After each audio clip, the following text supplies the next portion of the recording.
This week, I have been spending time with the 2026 Genesis GV70 in the Sport Prestige trim. Base price for the GV70 starts at just over $50,000, and as tested for this trim, starts at just over $71,000. This is equipped with the 3.5-liter twin-turbo V6, making 375 horsepower and 391 pound-feet of torque. 2026 sees some minor refreshes on the interior and exterior. Like I said, I've been living with this all week, so I'm going to be giving you my impressions on what it's been like to live with. I've taken it to work, taken it on some road trips. So without further ado, let's go ahead and get started. 2026 sees some new paint colors and some new wheels. This is equipped with these nice 21-inch wheels. It looks very sharp. Let's go ahead and check out the trunk space real quick. You do get this nice convenient button there to open the power lift gate.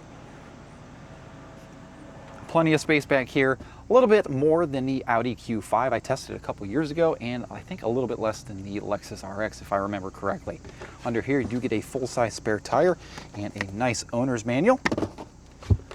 Little lever to pull down the 60/40 folding rear seats for a lot more cargo space.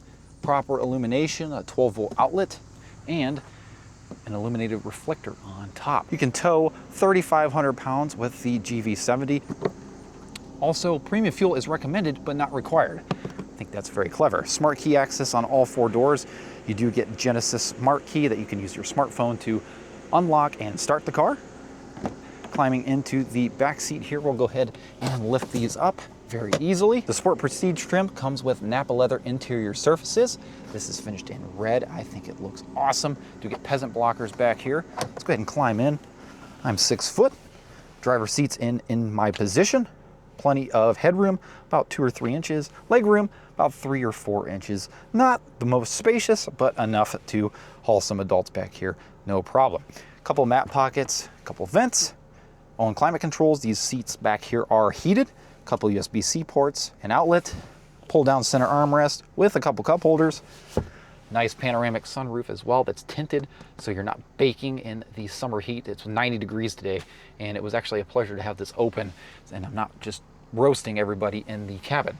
Really nice microfiber suede headliner as well. And if you notice, these little holes on the headliner are actually frequency sensors because for 2026, they updated the noise cancellation in here to allow for a little bit less road noise than the outgoing model. Over here, you can even adjust the passenger seat, and you can see the red ambient lighting that's going all around the vehicle on the top there. You can customize the color in that in the infotainment, which we will look at here shortly. Back seat is super comfortable. No complaints from the passengers that have ridden in there this week at all. Let's go take a look at what's under the hood. I already gave you some of the specs, but you guys should still see it. It's got hood struts on each side. Looks like you got strut braces as well. 3.5-liter twin-turbo V6 mated to an 8-speed automatic transmission. This is all-wheel drive. The GV70 comes standard with all-wheel drive. Gets about 18 city, 25 highway, so not the most fuel efficient, but I haven't had any issues with this week. I'll close this back down, and besides the fan, I really want you to listen just how quiet this thing is.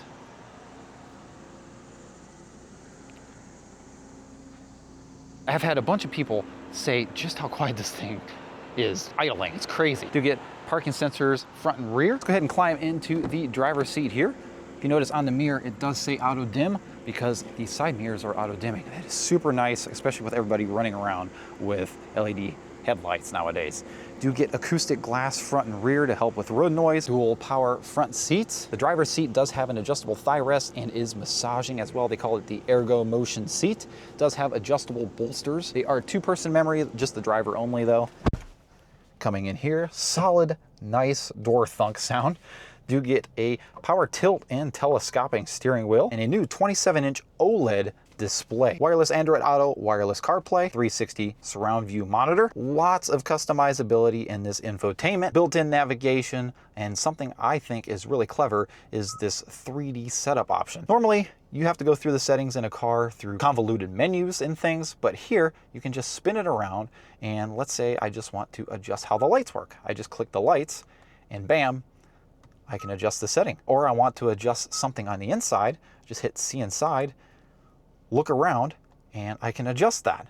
which is super, super clever. You also get Genesis Pay, voice memos, Sirius XM, the ability to adjust the climates, the seats, have a quiet mode in here. So, you know, the sound only plays in the front seat. So if you have a baby in the back seat, you won't disturb them. There is tons of different options in here that I could bore you with. Just know it's a very smooth infotainment, works well, not too laggy. It does take a little bit of time to warm up in the mornings. Zero connectivity issues this week with wireless Android Auto, wireless CarPlay as well.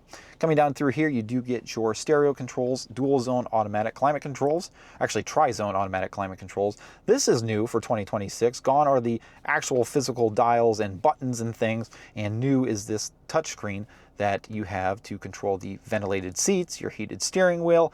You do have physical controls for the temperature though, but no more buttons, which is a little bit of a bummer, but at least it works well. Drive modes, you get Eco, Comfort, Sport, Sport Plus, and My Drive. I've been keeping it in Comfort this week. You can even push it and have different terrain modes for snow, sand, or mud for whatever reason. This here controls the infotainment. This is also a touchscreen, as obviously you have seen earlier. I'm not too fond of this. I think Mazda does a better job of their little dial here because, I mean, this thing moves around too much and half the time I can't select something I really want by pushing in on the dial. It just kind of shifts down and selects the next thing down, which is really annoying. Down here is your gear selector. I find it, you know, very easy to use. It's like nice crystal, feels really good. Couple cup holders, wireless charger, decent size center console with a couple USB-C ports and a 12-volt outlet and a removable tray. Decent sized glove box as well that's lockable, felt lined, auto dimming rear view mirror with garage home link, sunglasses holder up here, and a illuminated visor mirror with a ticket holder on the side. Materials in here are top notch. They are extremely soft, nice stitching all the way across. You do get carbon fiber trim, real carbon fiber trim all across this vehicle. It looks and feels absolutely amazing. I've been in Audis, I've been in BMWs, I've been in Mercedes, Volvos. I think this is just right there, or if not better, in terms of quality, interior quality with those vehicles. So with all that being said, there's a lot to cover here. Let's go ahead and take this for a spin and see what it's like to drive on the road. Go ahead and turn that massaging seat on real quick. I have a few different options. Pelvis, waist, whole body. We'll just do the whole body. You do get the blind spot turn signal cameras. That is super nice and super convenient. As we set off here, super smooth acceleration. You hardly feel the transmission shift at all. It is so quiet. Actually, if the climate control is on high enough, I've had several people ask me this week if this is an electric vehicle because the engine is so quiet and you don't even feel the shifting at all. So they kind of really didn't know. That ought to tell you how smooth this powertrain is and how refined it is. This vehicle does also have an adaptive suspension.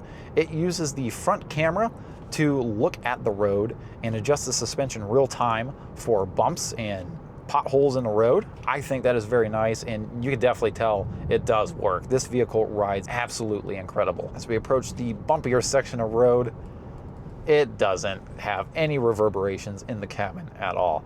This thing has, you know, the giant 21-inch wheels with those little rubber band tires on the side, and honestly, you can't even tell. There is one headliner rattle that I've been noticing this week, but I also noticed that there was a suction cup like indentation on the sunroof. So I don't know if somebody like mounted a camera onto the roof here and kind of messed something up there, but that's the only rattle I've been noticing this week. It's very intermittent and hasn't been a huge deal.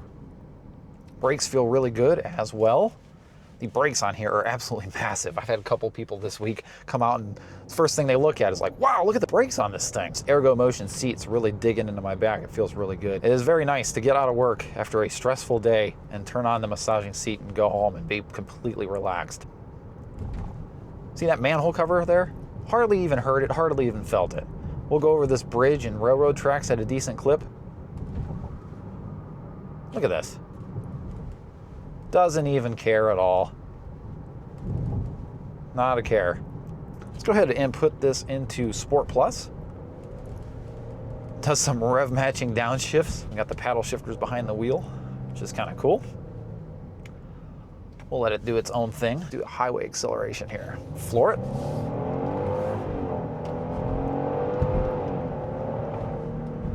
Yeah, this thing is properly quick. And here at 60 mile an hour on a nice smooth freeway, it's whisper quiet. You can engage the highway driving assist. Works extremely nice, keeps you centered in your lane. New for 2026 is, I believe, a touch capacitive sensor on the steering wheel, so you no longer need to jerk the wheel when it prompts you for inputs. You can just touch it and it just does its thing. Also does lane changes as well on mapped highways. You know, you got to initiate it, but it does it really, really well. Easy to adjust following distances here. It's one thing Genesis, Hyundai, the whole brand just gets correct is these physical controls, even though they kind of lost them here. All the inputs in this vehicle are just easy to figure out and easy to get to. I took a 3-hour round trip in this thing and I enjoyed every single second of it, especially with this thigh rest down here. It is just such a comfortable vehicle to travel in. Visibility is great. You get blind spot monitoring in the mirrors, nice thin pillars. These little windows here help. Back window rear visibility is great.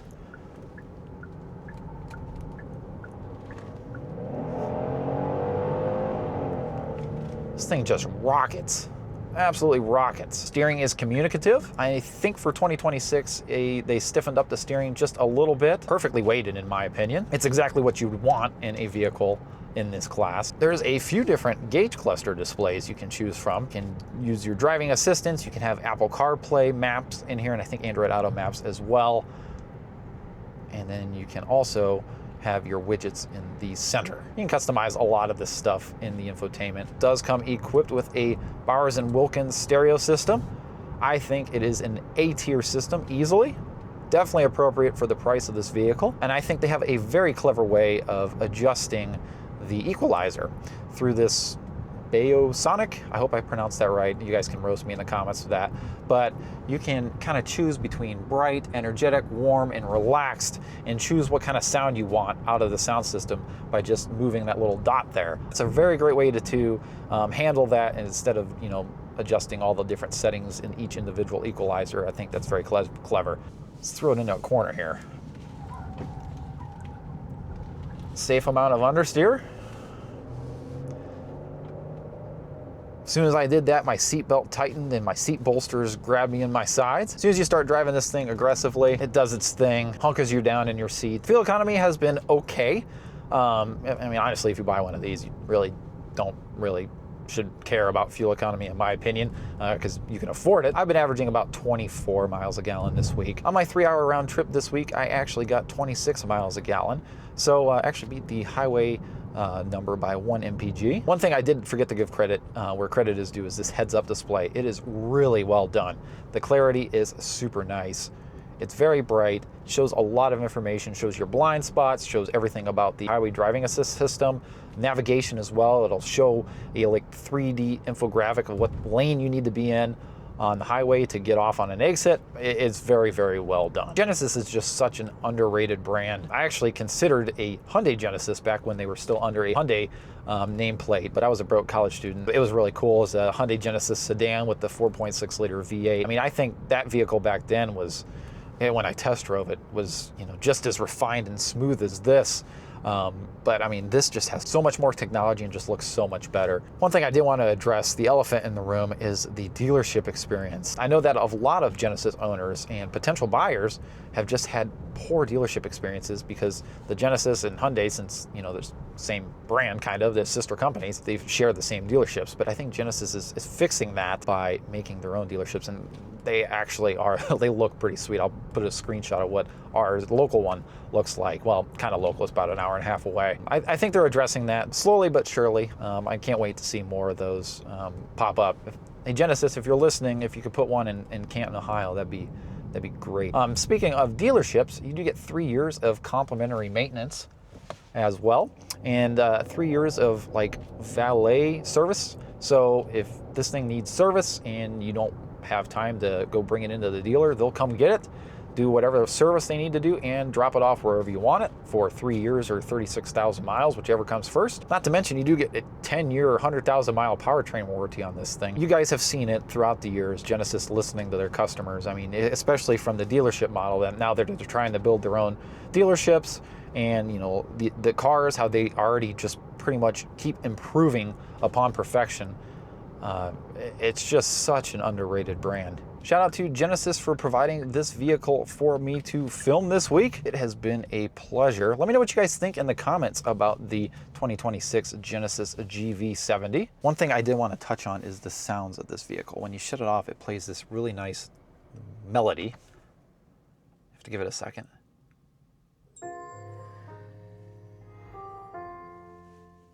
I think that's really cool. There is one more feature I'd like to show you guys, and you guys have seen this tons of times before. It's the remote start parking assist. It's on Hyundais and Genesises for quite some time now.